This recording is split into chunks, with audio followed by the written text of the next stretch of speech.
Today is the memorial of the Immaculate Heart of Mary. As you know, yesterday was the solemnity of the Sacred Heart of Jesus, and here we have an obligatory memorial of the Immaculate Heart of Mary. Just a liturgical ranking there, but it's still pretty high up, an obligatory memorial. And it looks to Mary and her Immaculate Heart as we look to Jesus and his Sacred Heart yesterday. So it's a heart that loves, a mother's heart, a heart that has affection, kindness, gratitude, and concern.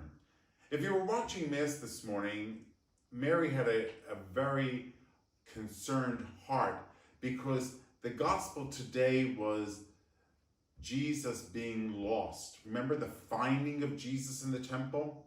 So the gospel told us today that they were going for a feast, the Jewish feast, and they were with family and friends and acquaintances, and they were on their way back, right?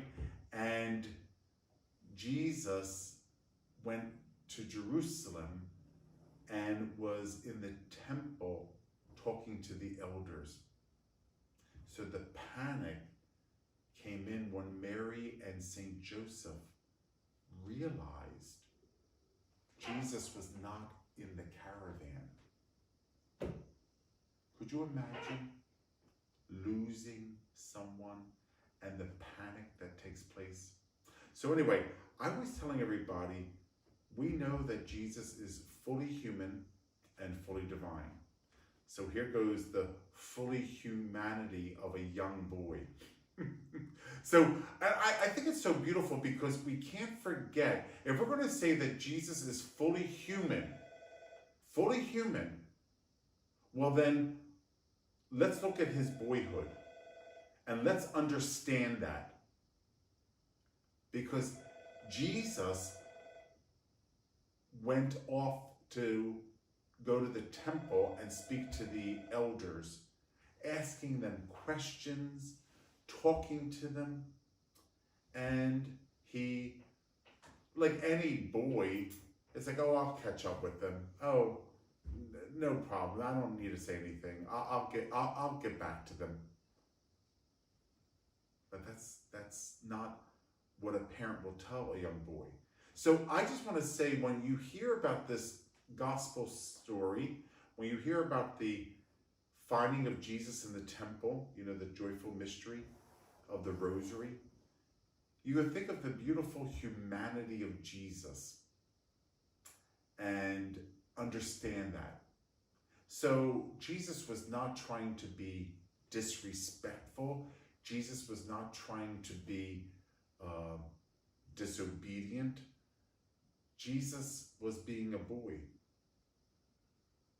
And he grew and learned in grace, age, and wisdom some of the things that he should not do. So Mary sat him down, as you know, and said, you can't do this. You've made us you made us have fear and anxiety.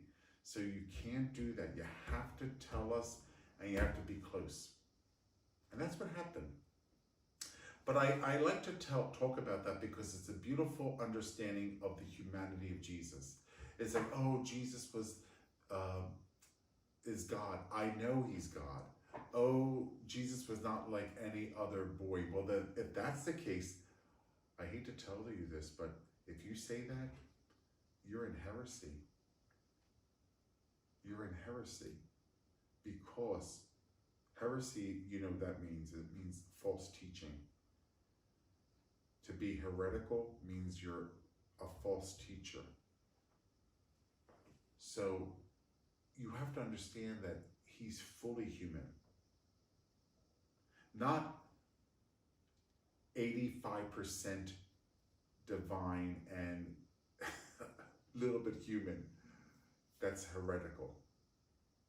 He was fully human and fully divine. Okay? So when we celebrate this obligatory memorial of the Immaculate Heart of Mary, we learn about a concerned heart, a loving heart, a generous heart, a heart of a mother. And not only for Jesus, but because she's also our mother. So stay close to Mary, will you? please stay close to her. Pray your rosary today, especially on this memorial of the Immaculate Heart of Mary. And it just asks Mary to be with you, to console you, to have a very concerned heart, which she already does for you, and to lead you to her Son. In addition, I was telling the people at Mass today about losing Jesus, because we can lose Jesus, all of us. And what I mean by that is we think he's with us, and yet look around and it's like, oh, I think I've lost Jesus. Now, when I make that statement, I want you to know that Jesus is always going to be with us. But you have to be very careful that that's not a cop-out. Oh, Jesus is always going to be with me. And the cop-out is like that I'm not responsible for anything. See, that's the cop-out. Oh, Jesus is always with me. Oh, yeah, I've not lost him. Yes, you have. Yes, you have. You have to be connected to him. If you're not going to Mass, you've lost Jesus. If you're not receiving the sacraments, you've lost Jesus. If you're not being charitable, kind, and forgiving to your neighbor, you've lost Jesus. When we lose Jesus, we need to go to confession. That's what confession's all about. We're lost. It's like the prodigal son. He was lost, but now he's found. So it's very important to realize when you're lost and when you've lost him. Because once you realize that, you can get back on the road again. Get back and get focused. So it's important. It's very, very important that we do this. Okay? This weekend, we're going to say farewell to Father Kean, So tomorrow, after the 12 New Mass, Father's going to be celebrating the 12 New Mass. He'll be having, I believe, the 7:30 a.m. and the 12 noon. And after the 12 noon, he'll go over to Hedge Hall, named after our beloved third pastor, Father Arthur T. Hedge. He'll go over to the hall for about an hour and a half.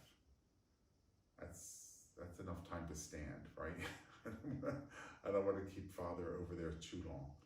So an hour and a half from 1 to 2:30. And I believe we have some refreshments. Thank you for bringing the refreshments over to the office center. And you can give Father your sentiments of well wishes, your blessing, and your kindness. And if you're not able to come tomorrow between 1 and 2:30, and this happens too. Oh, I forgot. Was that yesterday? You know what I mean? Don't we all do that? Don't worry. It's Saint Matthias Rectory. I believe it's 128 Bala Avenue. Wait a minute, I'll get it for you right now. Let's look it up, okay? Parishes. Oh, here it is. Here it is. He's in Bala Cynwyd. You know what I mean? Bala Cynwyd is the parish, and it is Saint Matthias Rectory, and Saint Matthias Rectory is at 128 Bala Avenue it's in Bala Cynwyd, Pennsylvania. I'm almost sure because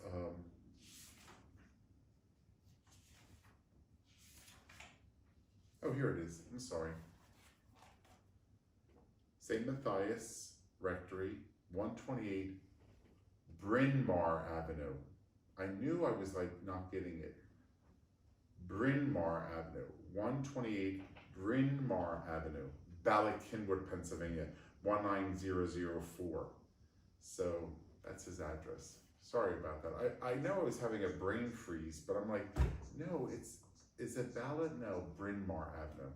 So that's where he is. Anyway, not that you have to write that down. You can call us and we'll give you the address. I had it in the bulletin for maybe a couple weekends, and so I don't know if you have a past bulletin, but there. So if you don't make it tomorrow and you want to write him a card, you could always send it to the rectory.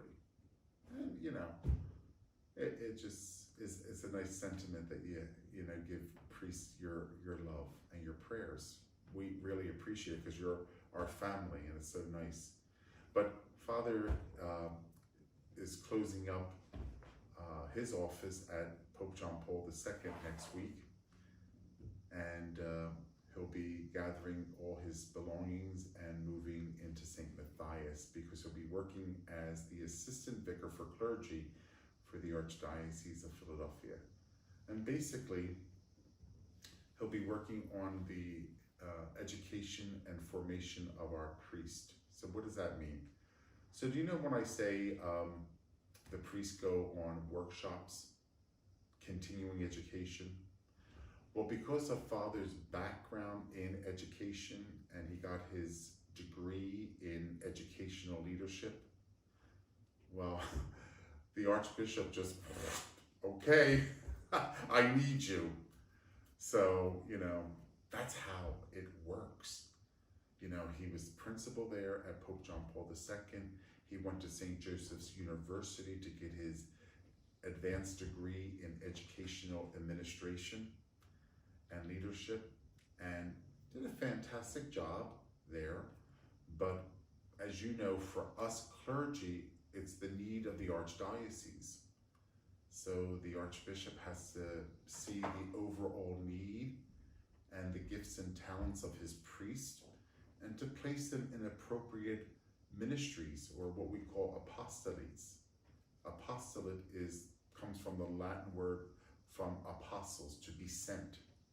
So the Archbishop wanted to put him in the clergy office because, as you know, the Vicar for Clergy is now going into the area of retired and ill priests of the Archdiocese. He's becoming the Vicar for retired and ill, because we need a priest to take care of our retired priests who are not on active duty, and we have to take care of our ill priest. Well, Monsignor Sullivan, who was the Vicar for Clergy, is now going to be in that role or that position of taking care of our retired and ill priest, which means that the Assistant Vicar bumped up to Vicar, which is Father Michael Henley, who was my classmate. And then his position is open because he was the Assistant Vicar. So the Archbishop said, perhaps Father Kean will come into this place, because the Assistant Vicar will take care of continuing education for clergy. Our workshops.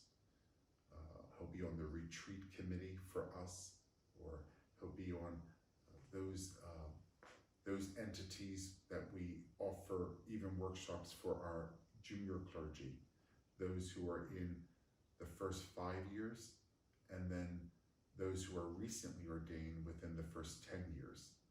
So there's another kind of track that we give them workshops on. So you need someone to coordinate all that and who knows priest. So that will be part of, he will oversee that. I mean, he'll have other priests to work on that as well, because we like to collaborate with our other priests who work on subcommittees, just like parishes. It's just a different scale, right? And then he also will assist the Vicar for Clergy in some of the overall kind of situations of the office, and also for the beautiful care of our clergy who are in active duty, who are in parishes and high schools and institutions serving the Church and the Archdiocese of Philadelphia. Well, anyway, I just wanted to, like, I could talk to you about that now. I can't explain all that to you at Mass after communion, like my fireside chat. I'd rather do it now so that you have an understanding of, like, what does an assistant vicar for clergy do? So that's basically what he does. And he'll be working at our pastoral center, which is at 222 North 17th Street in Philadelphia. And he'll be working in the clergy office there. And then he'll be living, not at the cathedral rectory, no, he'll be living at Saint Matthias rectory, which is at 128 Bryn Mawr Avenue in Bala Cynwyd, Pennsylvania. So there you have it. So if you're able to come between 1 and 2:30 tomorrow, he'll be in Hedge Hall. If you're not, no problem. That's the address. And if you forget the address, you could always give us a jingle here at the Parish Office Center, and Sandy will make sure she gives you that information. Have a blessed Immaculate Heart of Mary Day.